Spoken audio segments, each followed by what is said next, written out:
Yeah, gotta get it out the mud, that's the only way to win. Who am I to point the finger like I never ever seen? Been through the ups and downs like the letter N. They don't let you through the door, better kick that again. Cause that's the only way to win. That's the only way to go. Gotta get it out the mud, gotta get it out the flow. Cause that's the only way to go, let's go. Shooting lights out.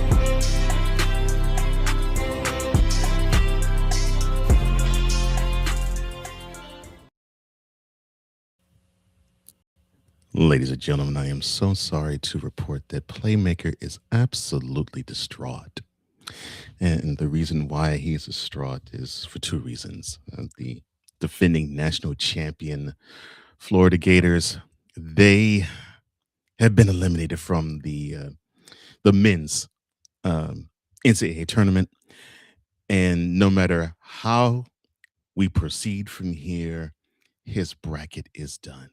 So we will pay our respects to Darnell Playmaker Solins for the 2026 NCAA tournament season and his bracket.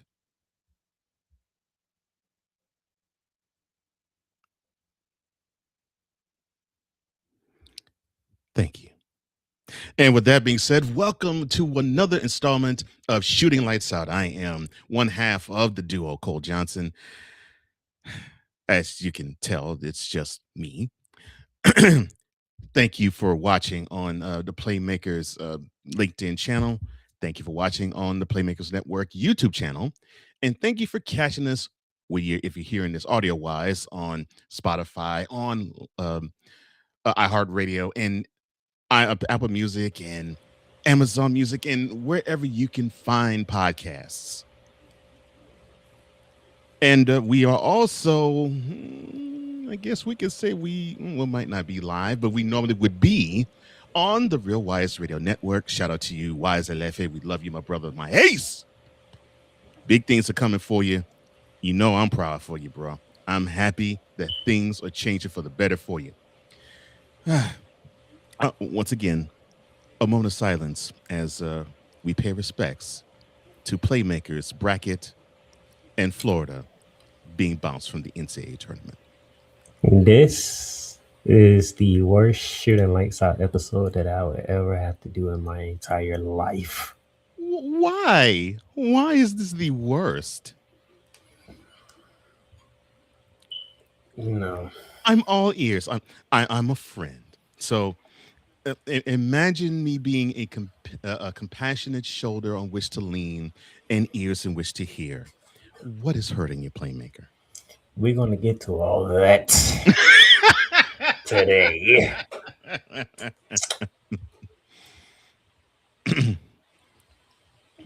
Yesterday sucked. Today's going to suck even more. Yesterday sucked? Wow. Yesterday sucked. But why? I am here. I am not missing the show. I'm not putting a Kenny Jet Smith. Oh, you mean just walk off when North Carolina gets their butt whooped?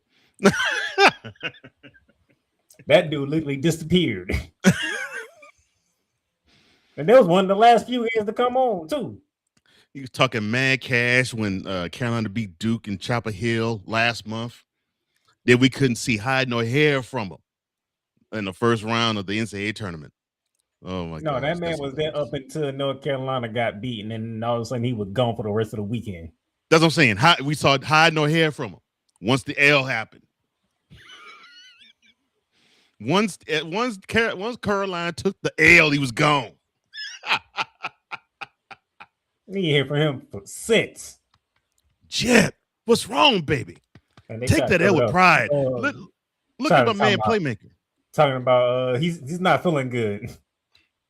Look at my man Playmaker. He's taking that L with pride. Take that L. Take that on the chest. I'm taking more than one L, unfortunately. My coach just don't know how bad this show is going to be for me. But thanks to him, he did all the greetings and stuff. I'm here, so I'm going to start things off on a good note, though, because we're going to go straight to Around the Hardwood.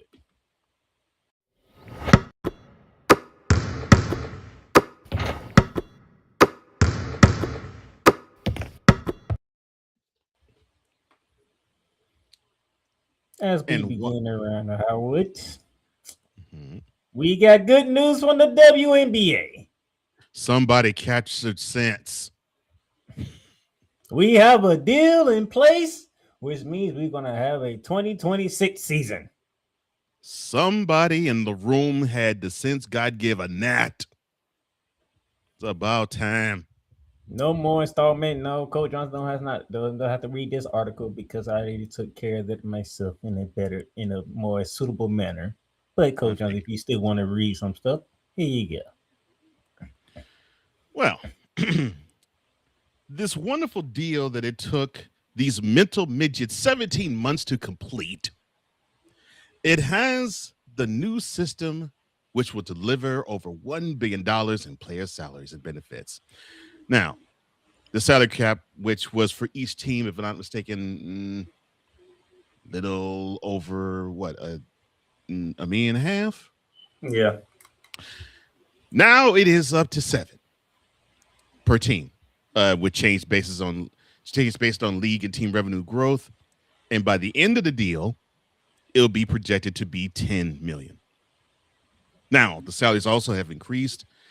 It is now projected that this year the players can make on average 1.4 million, and it shall rise to 2.4 million in 6 years. We shall see if it does. The average salary is a little over 550,000, 583 to be exact. That is what it's going to be for this year. Is set to exceed the 1 million mark by 2032. Now, the maximum salary for next year or this coming season will be between the range of 270,000 to 300,000. In 2032, it will be between 340 and 380,000. Now, along with that, the number one overall pick this year, which that shall be in April. In fact, the draft is short and coming. They are projected to earn $500,000. That's a good haul. Juju, bust this out the park when you come out next year. I'm sorry, my bad.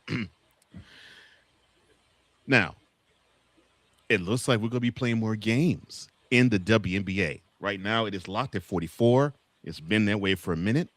This coming season, it will be 44. Starting next year, they will ramp it up to 50, and it will get to 52 starting in 2029, going to 2032. So we will extend the regular season from 44 games to 52, and I get the feeling the players didn't like that.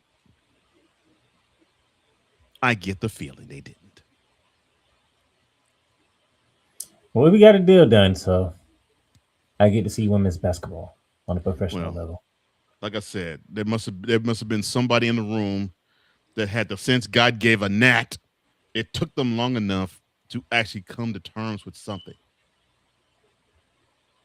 And the woman behind that, is getting the credit, Nneka Ogwumike. And she's been on the front lines all this time. The president of the union, if y'all don't know, the players union. She's been working around the clock, so I'll give her mad credit for it. Give her mad credit for talking to the commission, the owners of the WNBA. And I think somebody must have gotten in her ear because they were telling her some whack stuff that was going to make this deal not take place. Because the thought process I have is somebody should have been in her ear and say, look, just celebrate a small victory now, get the larger victory later. Because right now, you all are starting to get the leverage. You're now being the reason why the league is making money and profiting. Just stay the course and play the long game. Somebody in the room got a hold of her. Thank you. I'm happy to see that. So there's some more other stuff that's better for the players, like housing and all that stuff that we won't get into. But we can probably look up the new CBA and go through all that. We just want to get to the main stuff, game, And the salary, and all that. and the main thing is we're gonna tip off in May. The WNBA will continue. So that was some good stuff from the WNBA. Now we switch to college because there's an end of an era, Mr. Johnson. Yeah, end of an era due to one Mr. Greg McDermott. So he is slated to retire after the season. The school has announced so his retirement will end a gilded run with Creighton, as McDermott won 365 games in his 16 years at the program. He has a career of 514 up, 314 down in Division One seasons, including an Elite Eight appearance in 2023 and 13 overall NCAA tournaments, while the head coach of not just Creighton but Iowa State and before then Northern Iowa. McDermott said this in a statement, quote, "It has been an incredible honor to lead the Creighton men's basketball program for the past 16 years. I'm very proud of the young men that have proudly worn the Blue Jay uniform and represented our program in a first-class manner. Witnessing their growth and development on and off the playing floor was especially gratifying." Close quote. Now, McDermott will be passing the job on to the coach in waiting, Alan Huss. He has returned to the Creighton staff. He formerly positioned for a year to take over the role. Now, the transition to Huss was hatched last April as Huss stepped down as the head coach of High Point after leading them to the NCAA tournament. He was named the coach in waiting with no finite timeline, and that timing is now over in 11 months as he'll take over for the next season. Now, he had this to say in a statement in taking over as Creighton's new basketball head coach. Quote, "I am incredibly honored and humbled to be named the head men's basketball coach at Creighton University. This university has meant so much to me as a former player, as an alumnus, and through the 7 years I've spent serving this program. Creighton helped shape who I am, and the opportunity to now lead this program is something I do not take lightly." Close quote. Now, while at Creighton, McDermott memorably coached his son Doug in the 2011 season to the 2014 season. That time included helping Creighton bridge the gap from the Missouri Valley to the Big East. Now, the seamless transition from the two conferences will be a huge part of Greg McDermott's legacy, as Creighton won the Big East regular season in the 2020 season and had records of 500 and above in Big East play for 11 of the last 13 years. Your thoughts, sir, on the retirement of Greg McDermott, the passing of the torch to Ellen Huss, and how the Creighton program is going to proceed from here? Well, Gilbert Davis, not doing so good. The replacement for Jim Boeheim at Syracuse, not doing so good. Matter of fact, if I really correct, I think they just hired a new coach, so that tells you that. So far, when a Villanova, the replacement for Jay White, not doing so good.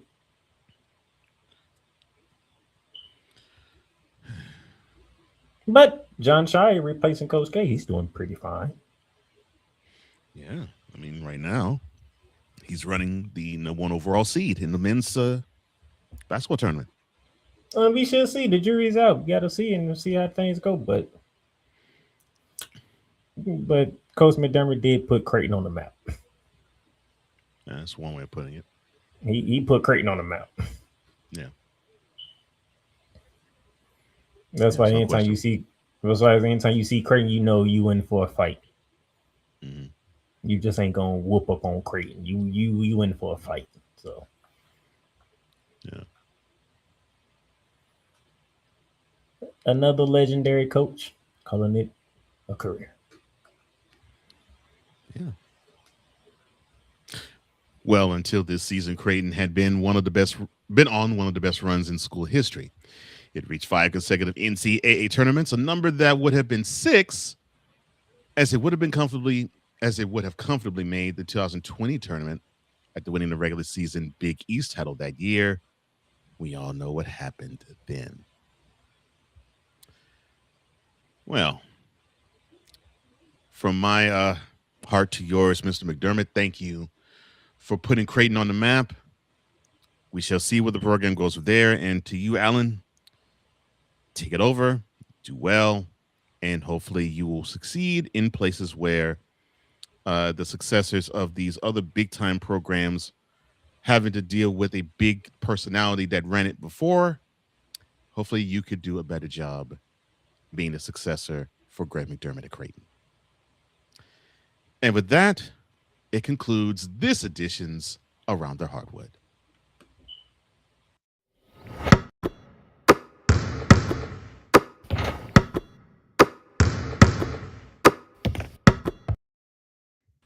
Join the transporter to Hades. Your butt and gut becomes one.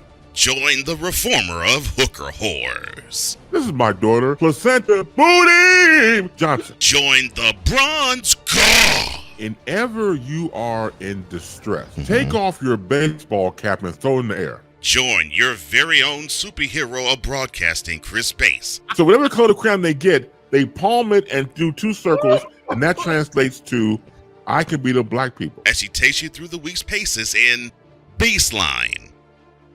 Live every Saturday at 8 a.m. Eastern, 7 a.m. Central, Pacific time zone people, just stay asleep when this is on live and just catch the recording. Oh, I'm sorry.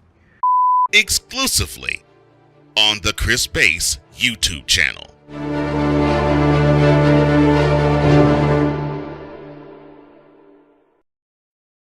And these fools need their butts whooped. Why the heck are they higher up on this bracket? I hate that. Oh, I'm sorry. I'm on mic. I'm sorry. My bad. Welcome back to Showing the Lights Out on this Monday. And all right. It's time for my downfall.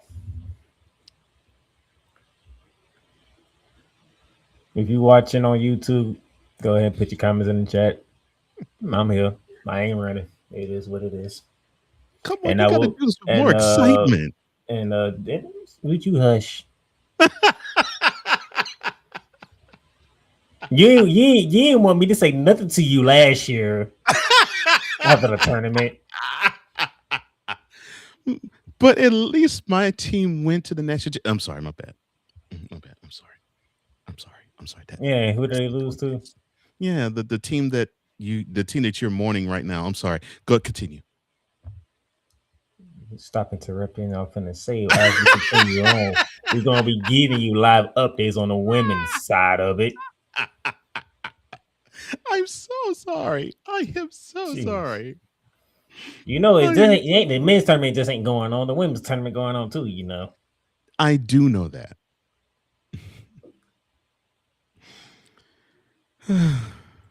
All right. So the men's tournament. Let's go ahead and get right to it. Let's go ahead and get it over with. There will be a new champion crowned yet again. And this was in their home state too. I mean, that's even worse. Iowa Hawkeyes upset the number 1 team in the rest of the region, Florida Gators, 73-72 last night. That would be the South. But yeah, I'm so sorry. And they came in your home state. Yeah, the game took place in Tampa, Florida. Yeah. I'm so sorry. Iowa wanted it more. Plain and simple. Yeah, they did. Iowa wanted it more. Is there anything I could do to help ease the pain that you have? Nope. No? You don't even know the shirt rundown, so you have no idea what to do. But I could be a compassionate friend. I don't need a compassionate friend. Yes, you do, because you. No, I don't. Yes, you do, because you got to turn that frown upside down. Would you be quiet and trust me when I tell you this? Like I say, you don't know the show rundown, so you don't know what to do. I You have no idea what to do, so don't even try. So sorry. I'm trying to be compassionate. I don't need you to be compassionate. I just need you to be you because there's nothing you can do for me, okay? I'm trying to be me, and part of being me is to feel for my friends. I'm telling you, there's nothing you can do. There's nothing you can do. Nothing at all. There's literally nothing you can do. I'm sorry. I'm so sorry. Please proceed. One of the main problems that Florida had yesterday, guard Winning? play. I'm sorry, my bad. Guard play.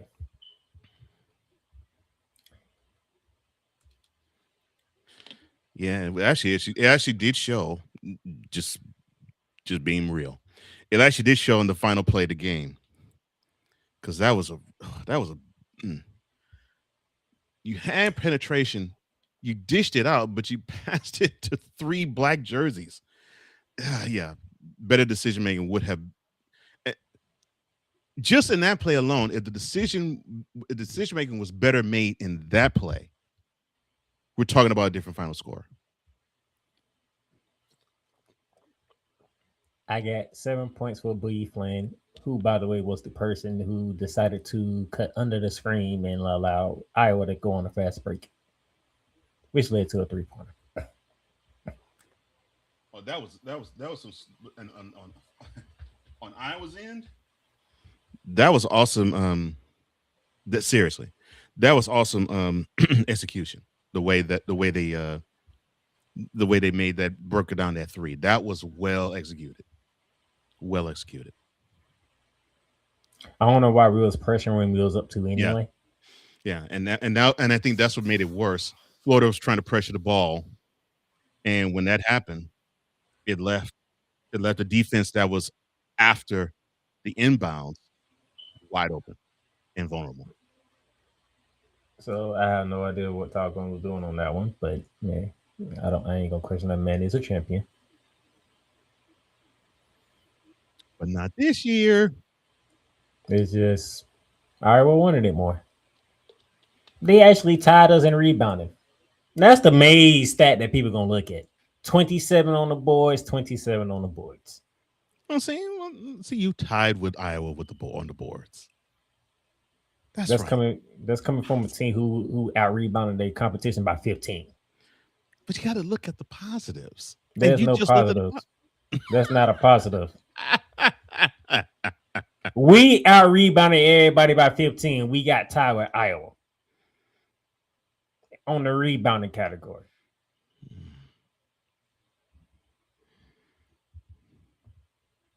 Again, I'm so sorry, playmaker. I really am. No, you're not. That's why you're doing that on purpose. My heart goes out to you. I'm going to give you a little insight why Coach Johnson's doing what he's doing. Because for almost a year, he has been steaming about what happened last year. He's been steaming about what happened last year. And I'm pissed now. Under the surface, I'm pissed. Because doggone it, Florida, you had to mess it up. You were supposed to be in the Elite 8 with Houston. How dare you mess this up and get punked out by the 9th seeded in our region? I'm pissed. But since I'm a friend of a person who roots for the defending national champs, who unfortunately won't be able to defend it anymore, my heart goes out to you. I'm being sympathetic. And that's the funny thing about that, you know. I'm so sorry. Look at this graphic.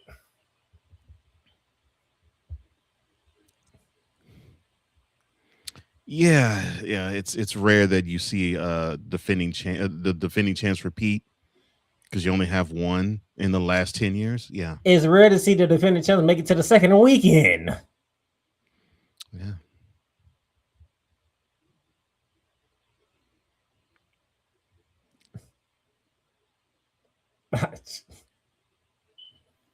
Like, you're the defending champs. You can't make it to the second weekend of the tournament. You can't make it to the Sweet 16. Unless you're UConn. And then the following year, UConn got knocked out in the second round by who? Florida. The defending champions from last year. Yeah. It's just one of them days that a man goes through when he's hurting inside. Somebody else who's feeling my pain too. I'm sorry. That'd be Ryan. My bad. I'm sorry. Ladies and gentlemen, also a moment of silence for another bracket.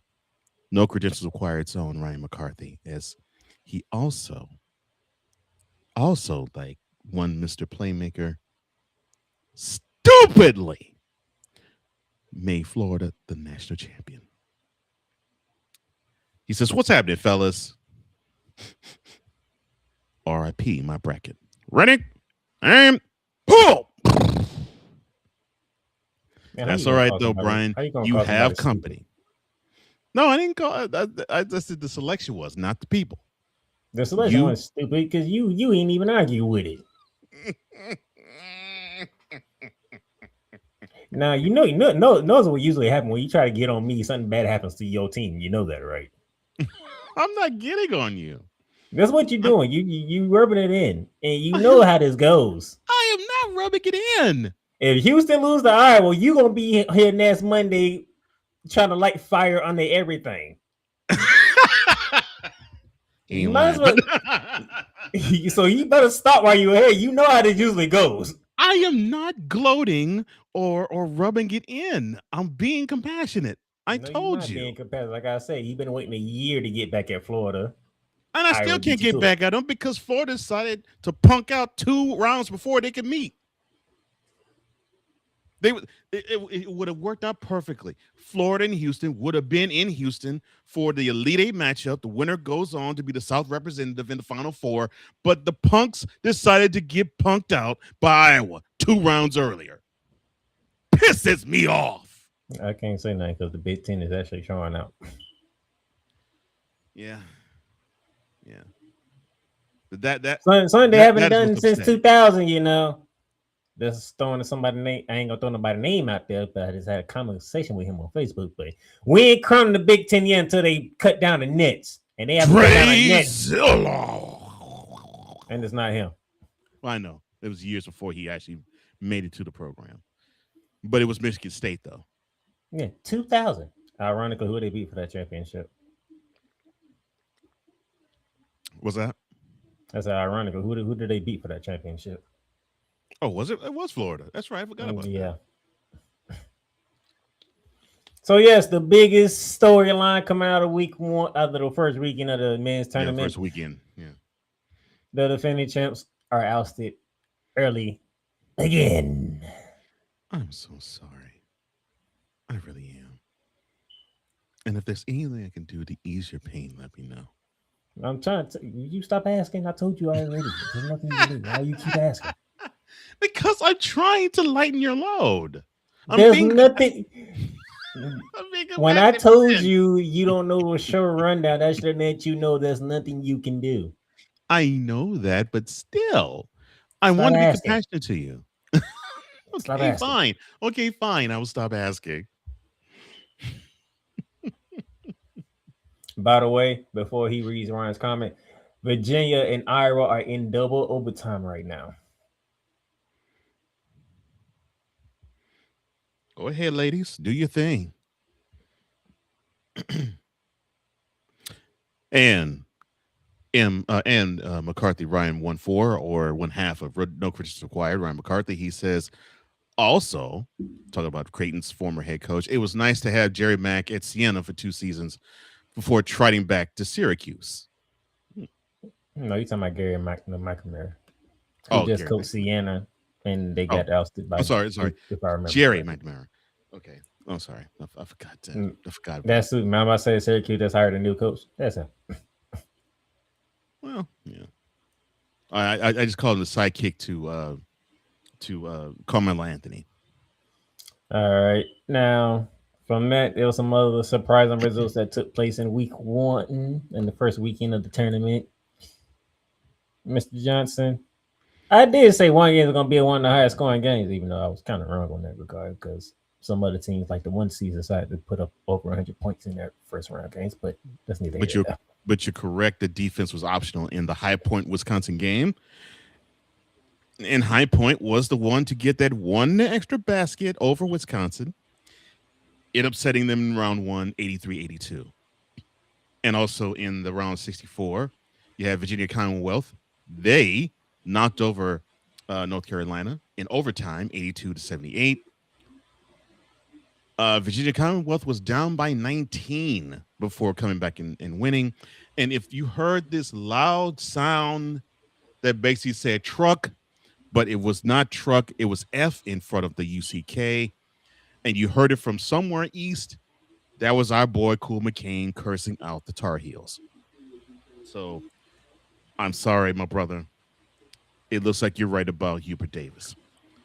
Texas A&M gave St. Mary's the boot in double digits fashion, 63-50. St. Mary's never did lead, and the Aggies led by 20. Now, normally, I would hate this. It would break my heart to see A&M succeed, but I got my just desserts in the next round. St. Louis, not talking only about surprising result. Good gracious. St. Louis, not only did they beat Georgia, they beat the Bulldogs down to the tune of 102-77. You can't even call this an upset. You call this an embarrassment. The Bulldogs never led, and St. Louis led by as many as 40 before having. You want to know why? You want to know why you had to suffer this result, Georgia? Guess who's on your sideline coaching? Mike White. And then, although I did pick against them, this makes me happy. I don't know why you not a Longhorn fan when it comes to basketball. I mean, I do the hook 'em every now and then. With basketball, the Longhorns, they defeated. How can I put this? They defeated the polygamists. 79. I'm sorry, BYU. 79-71. You see, what happened here was that you had all those players. I can tell you what happened here. What happened here is nobody came to the party for AJ. AJ dropped 35. AJ dropped 35, and the others dropped babies in every one of their baby mamas. Now, that's a damn shame. Nobody wanted to come to the party for AJ, but they went to the party. Nobody. They went to the party for their concubines. So they were good, bruh. That man dropped 30. That man was doing everything he can to keep y'all in the game. Well, he dropped 35, and the others dropped their pants. I mean, what can you say? Why you gotta make everything sexual? I can't help it if they want to marry 20 women and 19 of them have to be in their own family. I can't help this. That has nothing to do with sports. Because they come to the arena depleted. No, they just didn't do nothing. That's what I'm saying. Reason. That's what I'm saying. They put in work outside the arena, and then when they got in the arena, they had nothing else to give. That must be happening down in Houston too, huh? Don't you start. Don't you start. I'm just saying, somebody ain't the 3 seed no more in the West. I'm just throwing that out there. Well, Houston has advanced. That's all that matters. And I ain't talking about the Cougars either. I know you ain't talking about the Cougars. Sticking to the same sport though. Unlike you. I stuck to the sport. You went to sex. That's what you went to.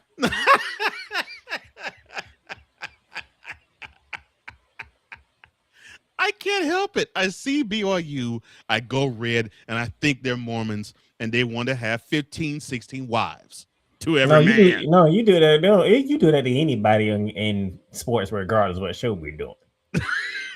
You even do it to your own darn coach, Steve Sarkisian. No, I don't do sex with him. Unless he screws a bottle. Unless he screws a bottle and cheese and cheese cuts. Outside of that, I don't go that route with Sarkisian. Ryan says, and I wonder if you know what it means. Oh, I'm sorry. I wonder, does BYU offer Joseph Smith's golden plates in lieu of NIL money, I'll just leave.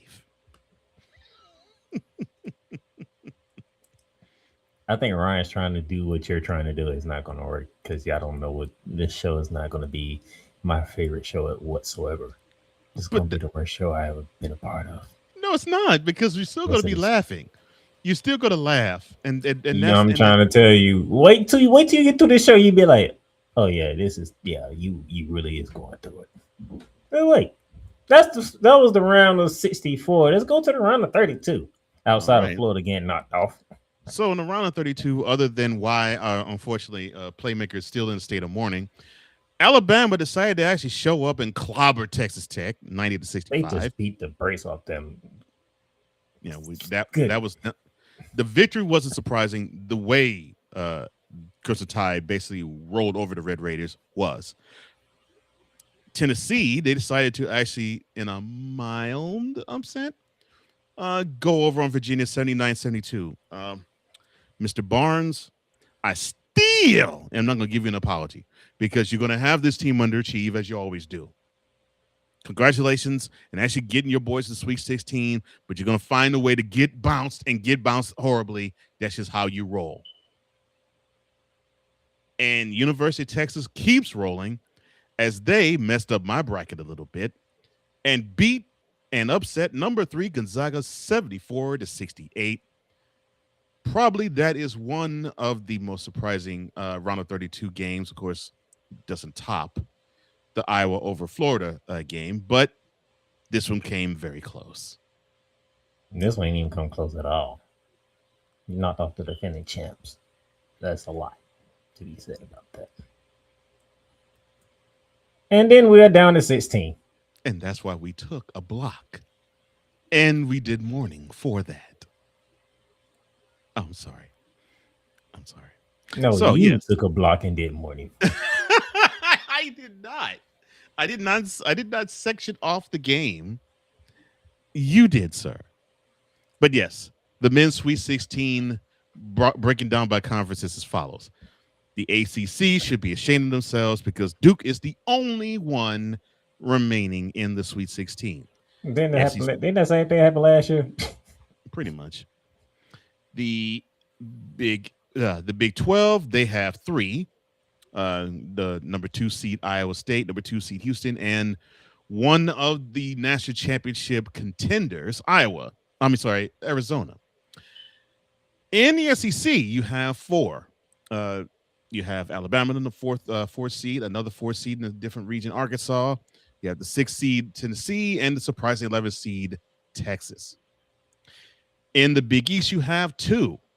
UConn, the ranked then a number 2 seed in their region, and in a really good game, St. John's beating Kansas with a last second layup. If St. John's can be the 1 seed and UConn can get past their matchup, guess what? Guess what will be the Elite 8 matchup in that region? It will be those 2, yeah. And you have the big winners conference-wise in the Big Ten. You have Iowa, of course, has the biggest victory so far in the tournament. They ranked 9th seed. Number 4 seed Nebraska, who came off a wonderful game, an exciting game, probably one of the most exciting games in the tournament thus far by squeaking out a 1-point victory against Vanderbilt. Talk about a hard luck shot. That ball saw all parts of the rim and bounced out. Number 3 seeded Illinois. Number 3 seeded Michigan State. Number 2 seeded Purdue. And number 1 seed Michigan. So you have 6 from the Big Ten, 2 from the Big East, 3 from the Big 12, 4 from the SEC, and 1 from the ACC. Dude, we doing morning for me. I need to be doing morning. You may do morning for the All Coast Conference. But they still have the number 1 ranked team. That's the only team they can depend on. That's still in the tournament. I can't do I can't. They can't depend on North Carolina. They can't depend on Clemson. They can't depend on Louisville. And couldn't depend on Virginia. Yeah. They can't depend on nobody to get to the Sweet 16 out of that conference, but Duke. Now I know Jim Fields like that. Man, where's the representation from this conference? It's supposed to be a basketball conference. Well, don't look like it. It ain't now. If you ain't had Duke, you won't have a chance. Yeah, I'm about to say you wouldn't have a representative if it weren't for Duke. Forget a 2 years in a row. We talking about 2 years in a row. I said, forget a change. You wouldn't have a representative if it weren't for Duke. I mean, you at least have a chance. But that's the reaction for week 1. Now we get to the bracket.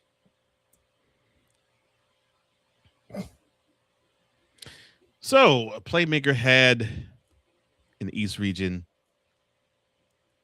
The 2 seeds are still alive, Duke and UConn. In the Midwest region, his top 2 seeds are still alive, Michigan and Iowa State. And, of course, those are his Elite 8 matchups. Unfortunately, in the South region, we won't have that matchup, which that would be the same for me. And in the West region, we won't either because BYU decided to not show up. They decided to actually have orgies in lieu of playing Texas. But Arizona's still there in the West, and Houston is still there. Now they are the top ranked team in the South region. And it gets worse. And so Playmaker, the Final Four, his Final Four was Duke, Arizona, Michigan, and Florida. All number 1 ranked, all number 1 seeded teams were to make it to the dance. He had Florida and Arizona to be in the national championship game, and he had Florida winning it. And since Florida's out, that means the Playmaker cannot win this bracket for 2026. So he's been streaming for a whole year over this, and he had nothing. This ain't one just about the national championship game last year. It's the fact that I took on the bracket challenge too. It pissed me off. 39 minutes, led the game for 39 minutes and couldn't lead the game for the most important minute, and it's still 11 and a half months later. Pisses me off. I won the bracket challenge over him, so and it was a double whammy for him. And then this man had to beat me in the bracket. I had him to rights. He messed me over. And now with the bracket, I ain't mess you over. Yes, you did. You messed me over. Didn't. Yes, you did. I ain't mess you over. You could have picked another chump, and I would have taken the bracket. How far is that? You really thought I wasn't gonna pick my own team when they were looking the way they was looking? Well, now I know you would pick your team even if they didn't look as well as they did last year. No, you have done this with me for some years. You know how I roll. I wanted to pick them if I didn't believe.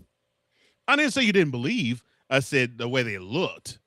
Now, you can believe all you want and have them look a certain way. Those are 2 different categories. Hell, you don't even believe in Houston this year. Exactly. Because Houston's not the best team in college basketball. Well, but I believe in them. One. You got to ask out Virginia. I forgot you had Virginia. Damn. Yeah. Wow. Tennessee, good number on you. Yeah. So my East region, that's still intact. Duke and Michigan State. West region, that's still intact. Arizona, Purdue. Midwest region is not. Number 1 seed Michigan is advanced. Virginia got bounced by Tennessee. And of course, the South region, your Gators messed me up. I think you're more mad about Virginia getting bounced by Tennessee than Florida getting beat by Iowa. In terms of bracket, yes. But in terms of this show, I'm pissed off that Houston does not get a chance to avenge Florida and beat them down in Houston. They should have gone to the Toyota Center and spanked Florida down. But Florida was too punkish to make it that far. But your Final Four is still intact. So my Final Four is still intact, which is Duke, Houston, Arizona, and Michigan. Now, it means your national championship game is still intact. Yeah. Now, Which means your champion is still intact. Yes. So my co-host Don't was, worry. Let's save it because I already know you were going with it. I got it right here for you. my co-host was picking fun at me and taking all sorts of shots at me about not believing in Houston. It's that I don't believe in Houston. It's just I know what I see. Just like you know what you see with Florida, although you still picked them to win the whole thing, and you said that Arizona was the best team in the tournament, but you didn't pick them. You picked Florida. I did got them going to the championship game. Okay, so you at least gave them a consolation prize and have them be in the national championship game, but you still picked Florida over them when you actually said out of your mouth I was going on the Arizona's the best team in I college was basketball. going on a revenge tour. You actually said that Arizona was the best team in basketball. I was going on a revenge tour. I was going on a revenge tour. So a revenge tour. Well, your if you really think it, if you thought about it, if Vanderbilt beat Nebraska and Florida beat Iowa, that's your sweet 16 matchup. And then after that, your Elite 8 matchup is Houston. Houston wants the revenge, but I got a feeling Florida could hang with Houston because they just as physical. Well, I mean, they could, yeah. And then you get the Final Four rematch against Duke, who beat you by 1 point in Cameron Indoor. And then you got a rematch with Arizona championship game, which was the first game of the year. And we can't get that far because Iowa took care of them in the round of 32. Yeah. If you notice how I was going on revenge tours. I got that, but the revenge bit you in it. It did. It is what it is. Yeah, and that's why my heart goes out to you. No, you ain't seen nothing. You haven't seen nothing yet. I am so sorry. You haven't seen nothing yet. I am so sorry for you. Would you stop? I just told you ain't seen nothing yet. And you still going. I'm not. And shout out to Snowman. Snowman has the inside track of winning the whole freaking bracket, surprisingly. Oh, no, not surprisingly. Wow. Wow, that's cold. You know how Snowman does his brackets. He's biased, yes. He goes for favorites. And of course, since Arizona is near the top echelon, he has a soft spot for Arizona because he loves Lute Olson. And he's a big fan of breaking news and Steve Kerr. So he's going to pick Arizona. Yes, sir. We have our first major upset in the women's tournament. The 10th seed Virginia knocked off the 2 seed Iowa 83-75 in double overtime. That's whack as fuck.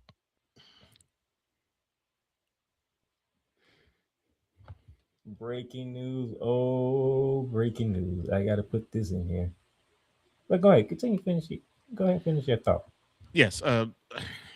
For those who don't know, our beloved friend Snowman is a very biased individual when it comes to his teams. Now, he knows sports. He knows these sports. And he can break down anything from A to Z. And no one can debate that. However, he picks with his heart. His soft spots are real evident. And so he saw Arizona, and that's who he was going to pick for the national champion. And when I saw Arizona was going to be a number 1 seed, I pretty much knew that's who he was going to select. Because let's be honest, he hates Michigan, he hates Duke, and he really could give 2 craps over Florida. So yes, they have Florida in the championship game. But I'm saying he when I say he doesn't give a crap, I mean he doesn't like or hate them is what I'm saying. He's apathetic. Wow. A big one in the women's game, which we'll get to after this commercial break. We'll join Ryan McCarthy. I became a Jets fan because Kermit the Frog was my favorite Muppet because he was green, and the Jets wore green. That's how I became a Jets fan. And Dustin Henry. ESPN is cashing all in on let's pay a few personalities and we'll just kind of fill in the gaps. As they walk you through all of the world of sports from their perspective. The Albany Empire, it's a literal circus. No credentials required. Where, Ryan, say the tag. Where you don't need a press pass to talk sports. Every Monday at 8 p.m. Eastern, 7 p.m. Central. On YouTube and where you can find all podcasts.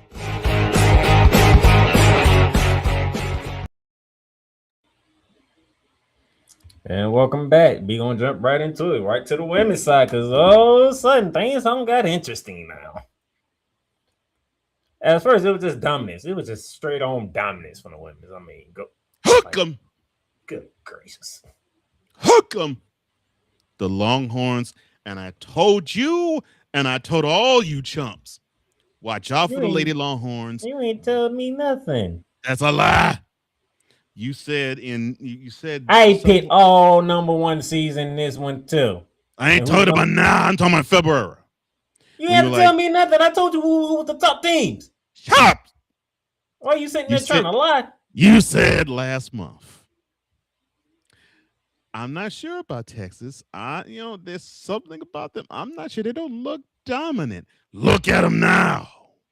Wow, Missouri State and Oregon. What happens when they face the other ones? Quiet, son. Which most likely will be UCLA at this rate. More than likely will be. But still, look at them now. Take a look at them now. Take a look at them. And guess what? UCLA didn't forget. I'm just throwing that out there. Well, I'm sure they ain't. But still, Lady Longhorns 87-45 dominant victory over Missouri State in the round of 16. The round of 64. 5 Longhorns at double figures. I mean, dominance personified. And how did they top that? In the round of 32, they decided to give you a century bucket, beating Oregon, ranked 8th in their region, 158. The female Kevin Durant won Miss Booker, 40 points, 8 rebounds, and 5 dimes. Oh, 40, again, 40 burger. Yeah. And yes, again. No, that's gonna stay right there because we now we into the women's side. I can keep that right there. Okay. Yeah, but yes, they won the only Lady dominant Longhorns team. were dominant. Of course, they're not the only team that was dominant in the round of 64 and the round of 32. Let's go to Michigan. 83-48 victory over the 15th seed Holy Cross. 5 Wolverines. Lady Wolverines decided to be double figures all Dan with them as well. And then they topped this with a 92-63 victory over a 7-seeded. That NC victory over NC State actually is more impressive. And it is more impressive. Olivia Olsen with 27 points. Silas Swords, 4 rebounds and 4 assists to go along with 26 points. It looks like that first half, that game was. I think that game was tied at halftime, or Michigan had a 2-point lead, and then the second half they just went off. Went off. It looks like we cannot forget the Lady Wolverines. It looks like we're gonna have to take them seriously. Sweet 16, and they might snuff out a Final Four berth if they keep playing like this. But again, they're not the only team that was dominant. Yeah, before I want to look at what was the halftime score. I want to make sure I get this right. It was, let's see, it was a 3. Michigan was leading by 3 at halftime. And they pieced out by 29. Jeez. Some words must have been said at halftime because good Lord have mercy. But they were the only one. Coach Johnson's favorite woman coach. Yes, and I have to say, Kim Mulkey, I'm glad that you decided to tone down the jackets. Now just do Botox and you'll be fine. I'm sorry. LSU decided to really ratchet up the dominance. They said, Jacksonville, you don't belong on this court. Doubled them up and score 116-58. That's embarrassing. A straight doubled up score. It's like they scored 58. Well, we will beat you by 58. Now we saw 5. Lady Longhorns. We saw 5 Lady Wolverines scoring double figures in this round. Try 7. 7 Lady Tigers. Double figures in this 116-58 rout of Jacksonville. Sorry. I'm sorry, Duval. Sorry. They didn't belong. I seen it. I looked in their faces. They didn't. They walked in the Baton Rouge and they looked at all. They was You saw the fear. You saw the fear. And we also saw the fear in the Lady Red Raiders. Now that's more shocking. Because they went to Baton Rouge and they got a chance to say, we ain't worthy. And they surely weren't. 101-47. Michaela Williams gave you 24.7 rebounds, 4 assists. Flau'jae Johnson gave you 24 points, 4 rebounds, and a freestyle in the middle of the game. Her final game in Baton Rouge. By the way, hi Victor, how you doing?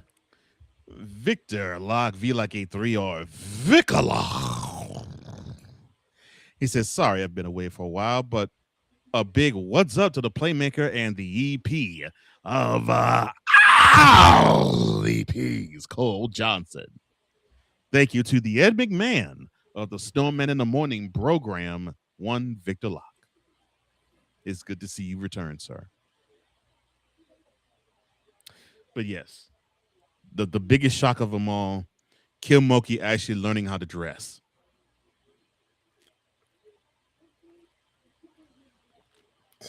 LSU they just scoring 100 points like it is nothing. Yeah, I said it. They just score 100 points like it is nothing this year. Like, good gracious. I mean, I expect them to do that what they did at Jacksonville. I mean, so. But Texas Tech. I mean, they beat one team by 58. They decided to say, okay, hold our beers, and beat another team by 54. Like, how y'all let Jacksonville score more points than y'all, Texas Tech? On the same court. Just days apart. Texas Tech got beat by 54 points. 54. Damn. That's a whooping. And guess what? I got one more team that was dominant. Surprisingly. Let's pull up Duke, who maybe not all the way dominant. 81-64 in a round of 64 against Charleston. Toby Fournier had 24 points and 7 boards. You looking at the score? That game was not close whatsoever. I get that. But still, I was saying, as opposed to a score that we just saw, 116-58. Everybody in LSU, okay? I know that, but I'm just saying. It may not be quite as dominant, but it's still dominant all the same.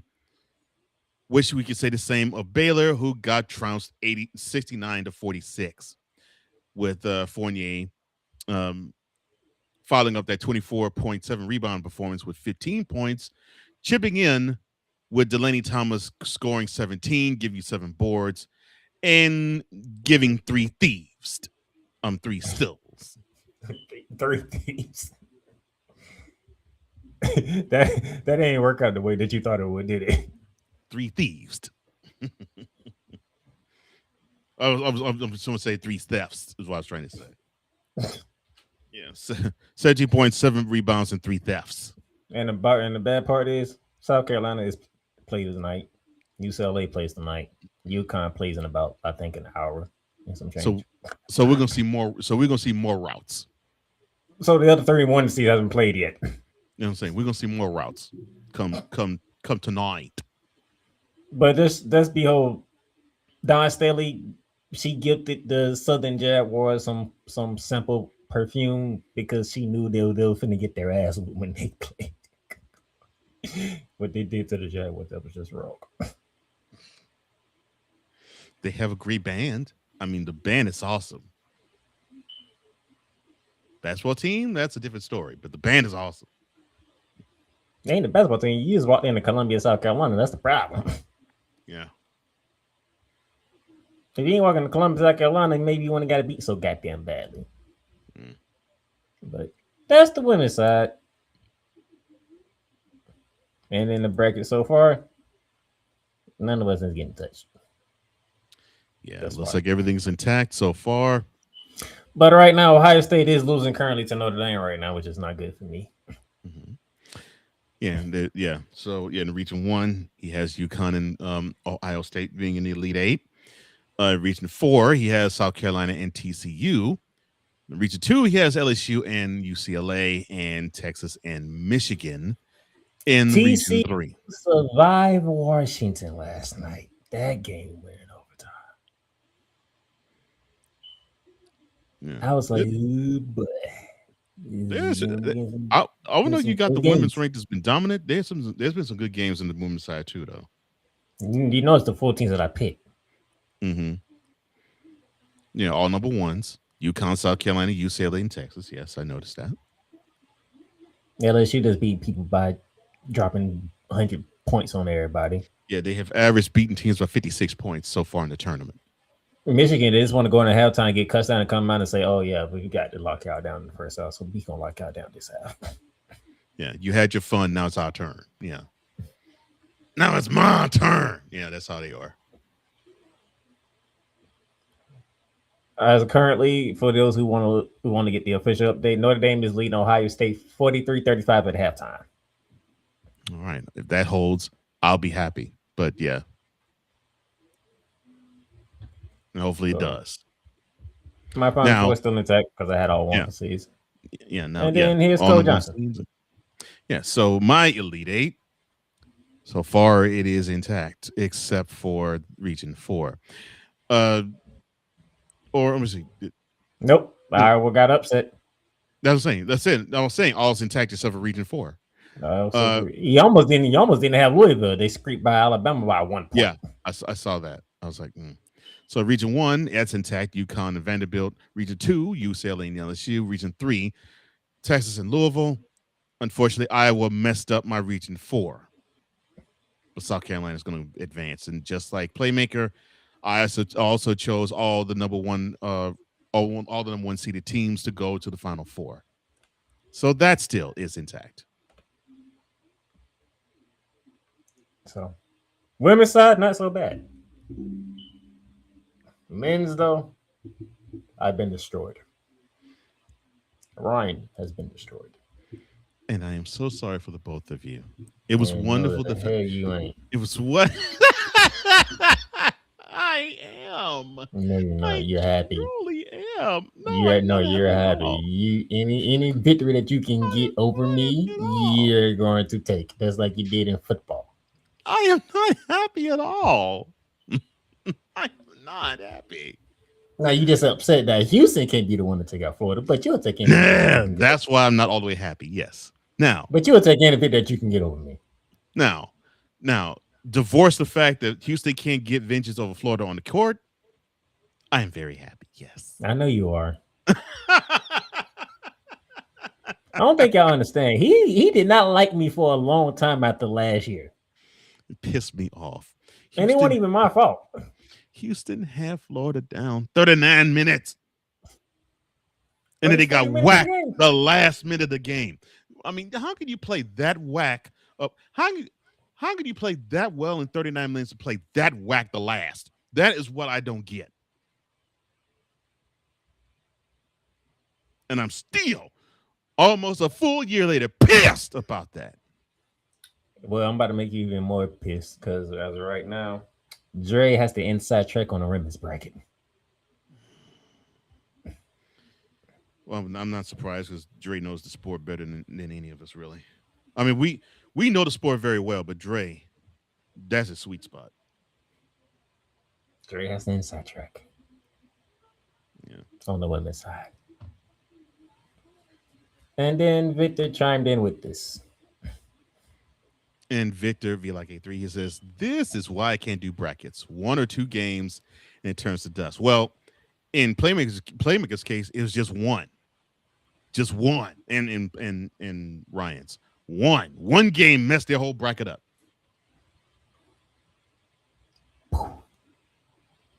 Bye-bye. And it doesn't matter who does what. Heck, they could probably, well, of course it wouldn't. They probably could end up having more points than the winner. They can't win. Both Ryan and Playmaker. Because of one game.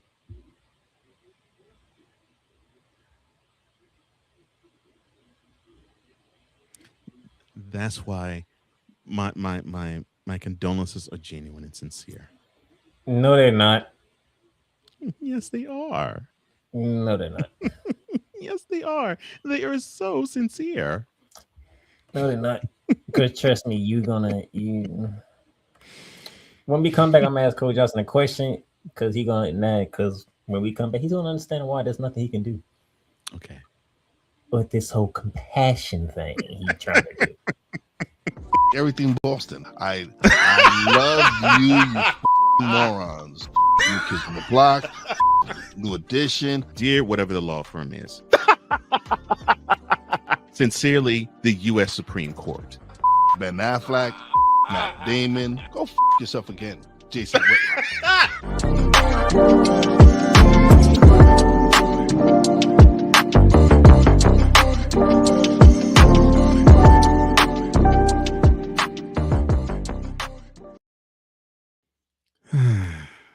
All right. So, Mr. Johnson, Yes, sir. if somebody, let's say a TV producer or somebody from a network was to come to you and say, Mr. Johnson, tell me about the playmaker here. How is his coverage in sports and when he does his shows? How is he? What would you tell them? I would tell them that he probably is one of the most thorough people that you'll ever meet. I mean, no matter what he covers, he, with a fine-tooth comb, goes over just about everything.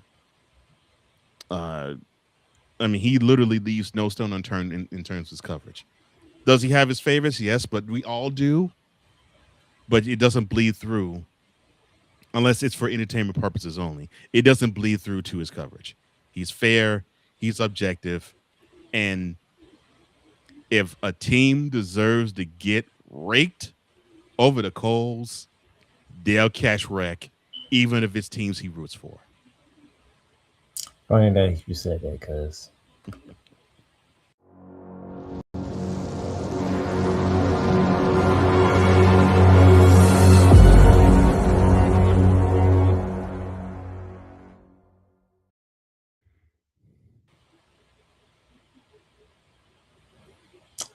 you weren't expecting the heat check, was you?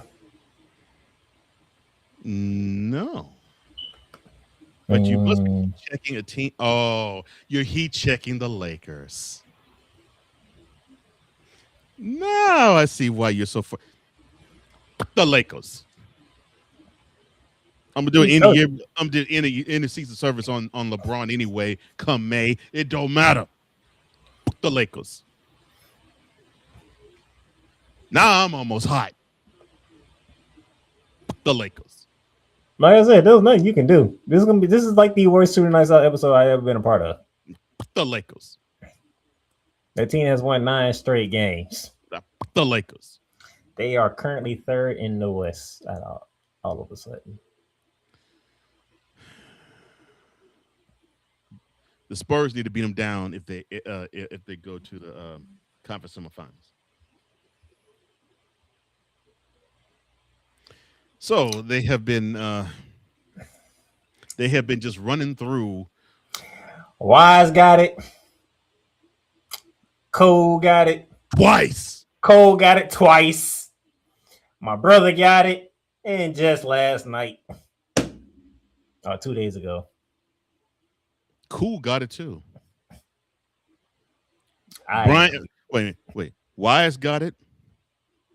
Brian got it twice, because we both know that Snowman is a fan of the Pacers and the Bulls, so he got it twice. Cool got it. I caught it twice, and then Sunday night, it was Playmaker's turn. The Lakers.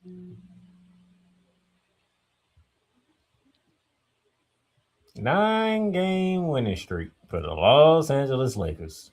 No wonder why the streets are slippery. Got Bron Sexual stroking like it's Clarence Carter. Lord have mercy.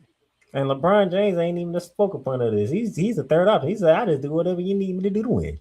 And that's exactly what he's doing. Yeah. And yeah, this is due to the power of one Luka Doncic. But yeah, it's just. Who did you say again? I said it's all done from the power of one Luka Doncic. I'm gonna let you take this graphic. This is who he has been on an absolute tear. I mean, in these last 9 games, he's averaged 40 points. It looks like he actually wants to commit to rebounding, averaging 8.4.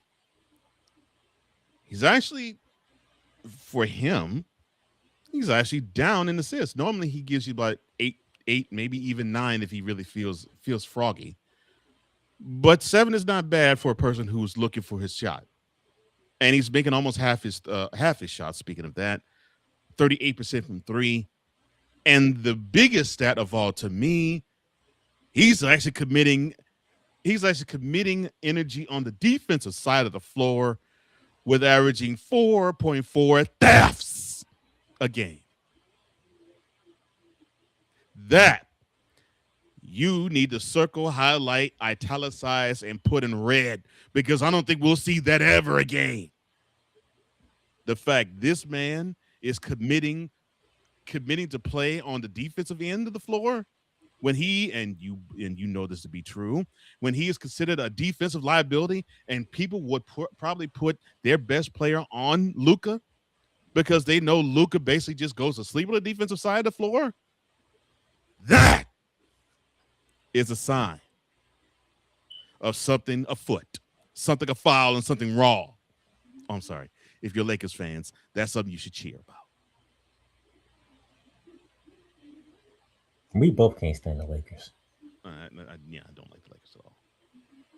So that's why I asked him that question before I got to this heat check. I forgot to also say, even if the teams you don't like, you still give them their props. Like I would too. I would give the Lakers their props too, begrudgingly, but I'll still give them their props because they are the best team in the league right now. Not the best team in the league, but I mean they're the hottest team in the league. All in one goddamn show for me. All in one damn show.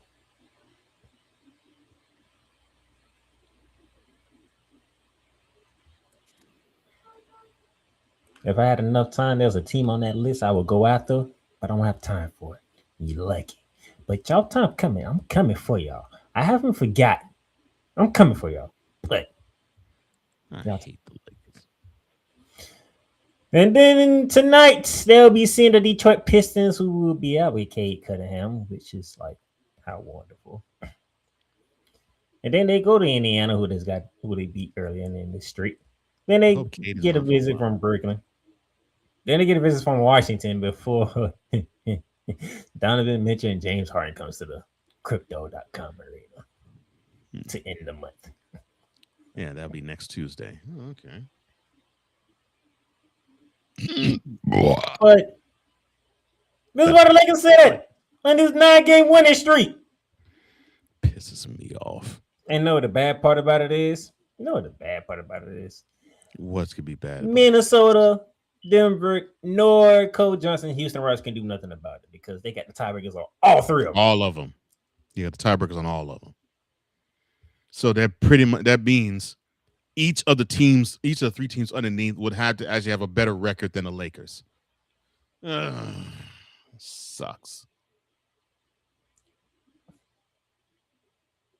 Just when you thought you could put the fork in the Lakers, here they come. Oh, the fork will be put in them. It just ain't gonna be put on them in the regular season. That's what we wanted to do. I knew it wasn't gonna happen. Well, at least to play in. I would have loved for him to be as bad as being in the play-in, but we've seen that record more than once. But no, Minnesota, Denver, or Houston can't stop the Lakers. No, especially Houston, because both games was in Houston. That's what pisses me off. Quick flavor. You need to start playing. Forget squeaking by victories against the Pelicans under Heat. You got teams like the Knicks and the Lakers punking you out. By the way, congratulations, Kevin Durant, for passing Michael Jordan on the scoring list. Congrats, but even that, I'm still pissed off.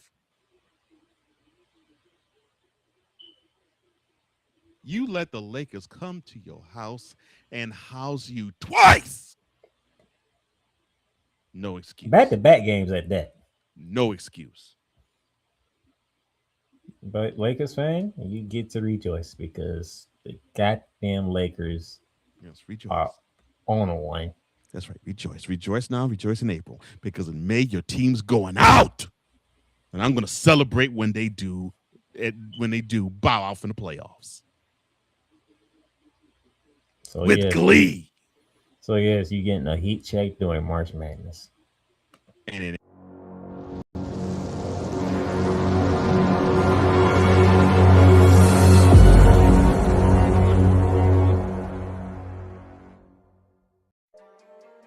Cool McCain. You thought you wanted Gunther against Chad Gable, but you didn't. And I'm going to tell you why. Chad Gable would take everything that Gunther's done and bury it. The Playmaker. It was on site. AJ Styles walked out there seeing LA like, oh, okay, then LA Knight hopped out the car, let's go. Break down everything in TNA, AEW, and all of the WWE programming. Join these two kings, monarchs of wrestling, live every Monday at 6:30 p.m. Eastern, 5:30 p.m. Central on the Play Caller Sports Talk YouTube channel.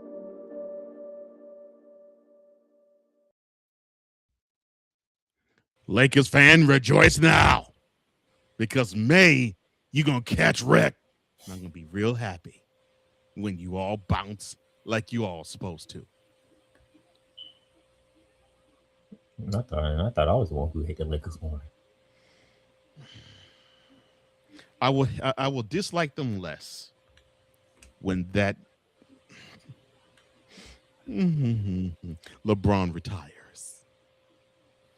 And as we get out of here, let's get you ready by looking ahead to a Sweet 16 on the men's side Thursday and Friday. Thursday, Coach Johnson, here are your games. All right, well, let's start with in the South region, we have Nebraska, who eked out a wonderful game and a victory against Vanderbilt. They crossed eyes, legs, and fingers. They go up against a team that beat and dismissed the defending national champions in Iowa. Coverage of that game will be Thursday, 7:30 p.m. all times are Eastern. TBS and True TV will take that coverage. Also in the South region, we have Houston, who they basically have cruised their way so far. They meet up against Illinois, who they might give them a stiff little bit of a test. True TV and TBS will have that as well. Also, this game is Thursday. This will be after the Nebraska-Iowa game, 10:05 p.m. Eastern. It's a tip-off there. And we go to the West region, where Purdue, they square off against Texas, the number 2 seed, Purdue, going against number 11 seed, Texas. 7:10 is the tip-off there. CBS will carry that. And after that one, we will see Arizona, who's the number 1 ranked seed in the West. They will take on the number 4 seed in the West, Arkansas. Coverage will begin 9:45 p.m. CBS will carry that as well. Can Texas keep this going?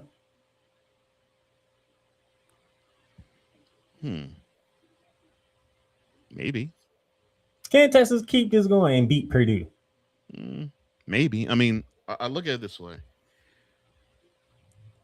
Gonzaga really wasn't all that great at shakes. I thought I actually had them going over on Texas. Purdue doesn't really give me the wow, I think they're going to meet their match type of vibes. I'm not saying it's going to be easy, but I think Texas does stand a chance of upsetting them. I think they stand a good chance of upsetting them. So yes, I do think they have it in them. Now, should they advance to the Elite Eight and they meet up against a team like Arizona? No, I don't think they will beat them. But They have a puncher's chance of beating Purdue. John Calipari and Darius A. Cup Jr. against the powerhouse that is Arizona.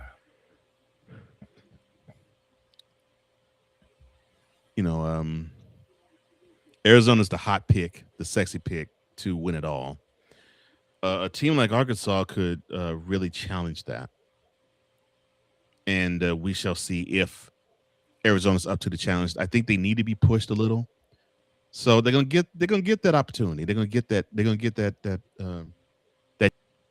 team. You say, let's see if you have what it takes to actually win it all, and we're gonna give you a good matchup here. So Arizona has to work up for them, but we'll see. Ben McCullum and Fred Hoiberg meet again. This time, the stakes are a lot higher than inside the Big Ten. This might be one. This probably might be the closest game in the Sweet 16 with Iowa and Nebraska. Of course, not only are they division rivals or the conference rivals, they actually are considered to be each other's biggest rival. So, we'll see which rival will go over on the other.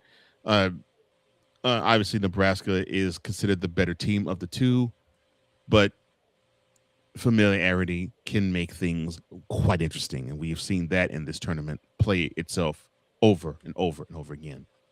I don't see that to be any different here. And then can your Cougars handle the size that is Illinois? If they can make those tongues wag, yes. But that's what the Cougars have to do. They got to rely on their athletic ability and basically make this a track meet. And if they could do that and be stubborn on the defensive end where they play passing lanes, then they can subvert the size advantage and the physicality of Illinois. Of course, though, is provided that they can actually run on them, because what physicality can do is it can weaken you just a little bit. You got a home court advantage, even if it's unfair. Oh, no. Let's not do that. Tampa's not that far from Gainesville. We're the 1 seed, okay? Tampa's not that far from Gainesville. But it's not in Gainesville. Tampa's not as far as... It's not in Gainesville. This is literally in Houston. Let me finish. You Tampa's cannot compare the two. Gainesville, and they still got their butts. Whoa! No, this is in Houston. Houston. And we ain't saying San Antonio. We ain't saying Arlington. We ain't saying Dallas. We ain't even saying it's in Houston. And take that up with the committee. They're the ones who decide where the regions are going to be, and then they decide who the teams are going to be in these four. Which 4 teams are going to be in said region? It's not my fault. I ain't know Houston was playing people. Okay. See, I want to pay people on the hood. It ain't my fault. Damn well, y'all going to give them a home court advantage. It ain't my fault. That was a gift for what happened last year. That's what that was. It ain't my fault. It'll be funny if y'all get knocked out and don't come out the region in your own backyard. That would piss me off. How you follow a crappy performance being in San Antonio for the national championship? Screw the pooch and not get to the Final Four having 2 games in Houston.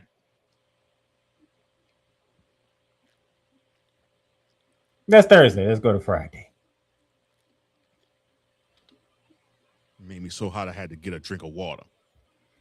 The number 1 overall ranked team, Duke. They take on the surprising St. John's, coming off a last-second victory over Kansas. Tip-off is at 7:10 p.m. CBS will carry that one. Duke is favored by 6.5. But this is going to be a tough game, I believe, for Duke. Michigan, they in the Midwest, the number 1 seed. In the Midwest, they'll take on number 4 seed Alabama. TBS and True TV will take that one. 7:35 is a tip-off for that game. And of the 4, that one looks like to be Michigan is possibly the one team that has probably the easiest of the 8 maybe games on this slate between Thursdays and Fridays, Sweet 16s. Maybe that's the only game that's have a double-digit spread in all 8 of them. That's why I say maybe. Hey, Arizona's only figured by 7.5. That's why I say maybe. Now, to follow that game is number 2 seeded Iowa State. They will take on Tennessee, surprisingly, the number 6 seed team in the Midwest, clobbering Virginia to get there. 10 p.m. is tip-off. Again, TBS True TV will take that one. And the game to follow, the St. John's Duke affair, probably the game that people are circling. Michigan State and UConn. Number 2 seed UConn taking on number 3 seed Michigan State. 9:45 is the tip-off there. CBS will take that one. And the oddsmakers have the Huskies by 2.5. Other than the Iowa Nebraska game, that's the smallest spread. John Shire, the new head man in charge, taking on the old man himself, Rick Pitino. You see how calm and cool and collected he was, and after that shot fell in the round of 32. It's like been there, done that. All right, time to shake the opposing coach's hand and tell them how they did well, what they did wrong, and what we need to do to improve what we had Duke on Friday. Calm, cool, and collected customer. The team is going to need to follow his lead there because the nerves could get the better of them. Because and who gonna have home court advantage here? Because that's in DC. Well, that's not necessarily. I mean, remember St. John's. I said who's gonna have home court advantage?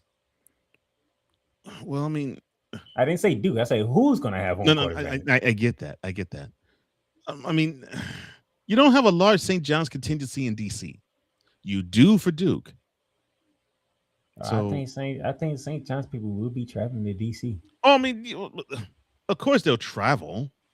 I mean, it's only 4 hours, so they'll definitely travel. But Dukies travel almost everywhere they play, and definitely on the East Coast. I mean, heck, if they show up and make half the stadium Cameron Indoor in Boston, then for sure they'll show up in DC. And speaking of that, Michigan State and UConn after that. Tom Izzo, Danny Hurley. This has the makings to being a physical game and a fundamentally sound game. Both these coaches believe that you got to play sound basketball in all phases on both sides of the floor. And so this one, I would say this game is truly for the basketball purist. And whoever advances from this game, I feel for Duke.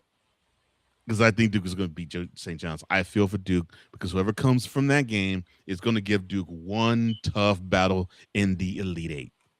That man said he felt bad for Duke. Dang. I do. Because it's either they're gonna deal with the fundamentally sound with a little bit of physicality UConn, or the tough Spartans. They gotta deal with something formidable in the Elite Eight. And speaking of home court advantages, even though it's not going to be like Houston, the Big Ten's taking over Chicago, and the SEC going to be the away team. Mm-hmm.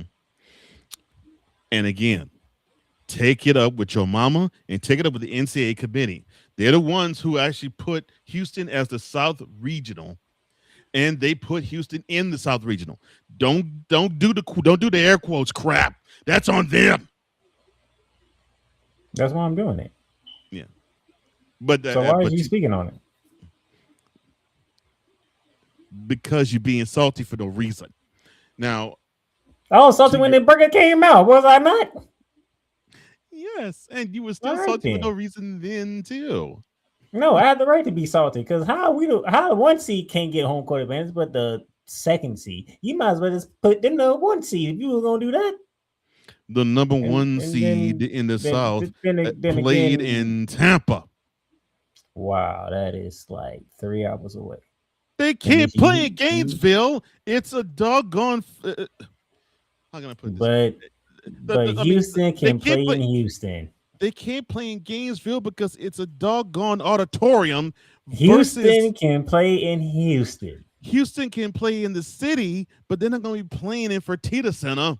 Houston can play in Houston. They don't even have to travel. Well, it's not my fault. Houston's the 4th biggest city in the country. And the 6th biggest DMA. You're glossing in over America. the main points. I'm glossing over the main point. There's no. See, Florida don't have to walk out the door and they in Tampa. They don't work like that. Houston can literally just walk out the door and be, tourist center right there. No, okay. So, how Houston works? You got to drive just about everywhere. You got to drive just about everywhere. So, believe me, it's not a walk from Fertitta Center or the campus of U of H to downtown, because that's where the Toyota Center is. Or if they decide to put it in NRG, which I don't think they are, that would be even further. But neither here nor there. It's still a drive to get from U of H campus to Toyota Center, because I think that's where they're going to hold it. So but they couldn't hold it in Gainesville. I mean, I'll put it this way. Basically, Gainesville, you put Gainesville. If you put it in Gainesville, it's like putting it in a conference room. If they did the first and second round in Gainesville, Florida would be in a whole different region. That's what I'm saying. If they did it in Gainesville, it's like putting them in a conference room. I'm literally telling you this. If they would have did that, Florida would have been a whole different region. They wouldn't even been the 1 seed in the South. No, they wouldn't be the number 1 seed in the South. But I'm saying, if you wanted to have them play in Gainesville, they'd be playing in the conference room. I'm saying, but you put one of the important weekends of the tournament in Houston, and you put that team from that same city in that region. Again, take it up with your mama and take it up with the NCAA committee. They're the ones who decided to make the South region, the Sweet 16 Elite 8 games be in Houston, the South, and they decided to put Houston in the South region. That's you not don't have my to say fault. nothing. That's the yours. point. You keep talking on it. There's nothing you can say that's going to change people's mind. Everybody knows the committee was wrong for that. But you want to raise the committee flag all of a sudden because they put Houston in Houston. I still say it's greedy as fuck. Don't you do this to me, Playmaker. You already know how I feel about the NCAA, and it still stands. They greedy as fuck. But why is you waving the flag now? Because they put Houston in Houston. I ain't waving no flag. They greedy. I'm surprised you and how fairness you used to be. I'm surprised you ain't come out and say, yeah, y'all wrong for that. They is wrong for that, but still, what can you do? I mean, this is the same committee who I remember, this is 2002. I remember they had Oklahoma be the number 1 seed in the East region. They had Syracuse, the number 2 seeded team in that region. And guess where the Elite 8 in the Final Four, guess where the Sweet 16 Elite 8 games were being held in the East region? Syracuse. Now, as one of us, I love seeing Oklahoma getting hosed. That was unfair. The committee pulls bull like this. So I'm not shocked. What pisses me off is that Florida should have lasted this long, because that's what they wanted. They wanted the Elite 8 matchup. They wanted to have, for the right to go to the Final Four, be the South representative in Indianapolis. It would be the winner between Florida and Houston. We get to see the national championship on full display on a big stage arena. That's what they wanted. And give Houston home court advantage to do it. Again, that's how the NCAA tournament, NCAA committee is, and they still greedy as fuck. You want me to curse so bad, don't you? No, I'm just speaking facts.